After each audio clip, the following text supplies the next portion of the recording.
ဒီလောကကြီးအတွက်ဘာအတွက်လို့ရောက်လာတာလဲဘာအတွက်ဖြစ်စေချင်တာလဲကိုယ့်ဘဝကိုဘာအတွက်ဖြစ်စေချင်တာလဲကျမတို့ကြိုက်သည်ဖြစ်စေမကြိုက်သည်ဖြစ်စေကျမတို့လုံးဝရှောင်လို့မရတဲ့ဟာတော့နောက်ဆုံးကြတော့ကျမတို့အားလုံးဟာ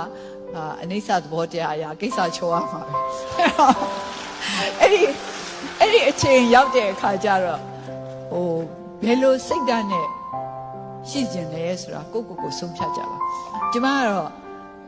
အကျွေးမပါသွားခြင်းဘဝအကျွေးတွေမပါသွားခြင်းအဲ့တော့ဒီဟာကိုစဉ်းစားကြပါကိုယ့်ဘာကိုစဉ်းစားကြပါစွန့်လွတ်ပါကျမမပြောလို့ဘူးကိုယ့်အတွက်ကိုမလုပ်ပါနဲ့မပြောလို့ဒါကျမတိုက်တွန်းချင်တာကတော့တတ်နိုင်သမျှကိုယ့်ရဲ့တိုင်းပြည်အတွက်ကိုယ့်ရဲ့အရင်တုန်းကတူတူပေါက်ဖွာလာတဲ့ပြည်သူပြည်သားတွေအတူပေါက်ဖွာတဲ့ပြည်သူပြည်သားတွေအတွက်တတ်နိုင်သမျှ